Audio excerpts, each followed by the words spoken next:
प्रधानमंत्री नरेंद्र मोदी की अध्यक्षता में केंद्रीय मंत्रिमंडल ने किसानों की आय और जीवन स्तर को सुधारने के लिए 13,966 करोड़ रुपए की लागत से 7 नई योजनाओं को मंजूरी दी है। इनमें डिजिटल एग्रीकल्चर मिशन, फसल विज्ञान अनुसंधान, कृषि शिक्षा का सशक्तिकरण, बागवानी विकास, कृषि विज्ञान केंद्रों का सशक्तिकरण और प्राकृतिक संसाधन प्रबंधन शामिल है।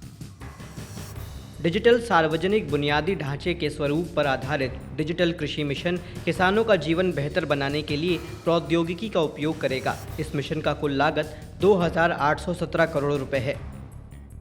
इसमें अनुसंधान और शिक्षा, पादप, आनुवांशिक संसाधन प्रबंधन, खाद्य और चारा फसल के लिए आनुवांशिक सुधार, दलहन और तिलहन की फसल में सुधार, व्यावसायिक फसलों में सुधार और कीटों, सूक्ष्म जीवों पर अनुसंधान शामिल होगा। 2,291 करोड़ रुपए की कुल लागत के साथ यह उपाय कृषि छात्रों और शोधकर्ताओं को वर्तमान चुनौतियों के लिए तैयार करेगा। इसमें भारतीय कृषि अनुसंधान परिषद के अंतर्गत कृषि अनुसंधान और शिक्षा का आधुनिकीकरण, नई शिक्षा नीति 2020 के अनुरूप नवीनतम तकनीक का उपयोग किया जाएगा। इस योजना में पशु स्वास्थ्य प्रबंधन और पशु चिकित्सा शिक्षा, डेयरी उत्पादन और प्रौद्योगिकी विकास, पशु आनुवांशिक संसाधन प्रबंधन, उत्पादन और सुधार, पशु पोषण और जुगाली करने वाले छोटे पशुओं की वृद्धि और विस्तार करना शामिल है।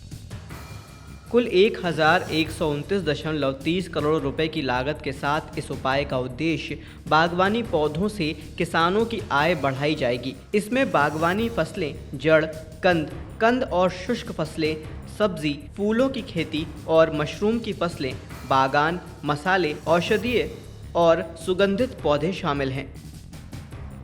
देश में मानसून की बारिश का सिलसिला जारी है, जिससे लोगों को यातायात और अन्य गतिविधियों में दिक्कतों का सामना करना पड़ रहा है। मौसम विभाग ने राजधानी समेत 12 राज्यों में भारी बारिश की चेतावनी दी है। जम्मू कश्मीर, हिमाचल प्रदेश, उत्तराखंड, उत्तर प्रदेश और राजस्थान जैसे राज्यों में हल्की से मध्यम बारिश होने की संभावना है, जिससे अगले कुछ दिनों में स्थिति और गंभीर हो सकती है।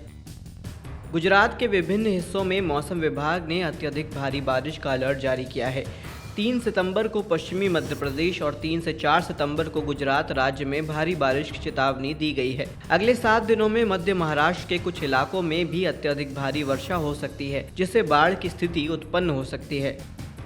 IMD के अनुसार आज उत्तरी आंतरिक कर्नाटक और तटीय कर्नाटक के कुछ हिस्सों में बहुत भारी वर्षा हो सकती है। 3 से 4 सितंबर के दौरान केरल और माहे के कुछ स्थानों पर भी भारी बारिश की संभावना जताई गई है। दक्षिण भारत के इन क्षेत्रों में भारी बारिश के चलते लोगों को सतर्क रहने और आवश्यक तैयारी करने की सलाह दी गई है।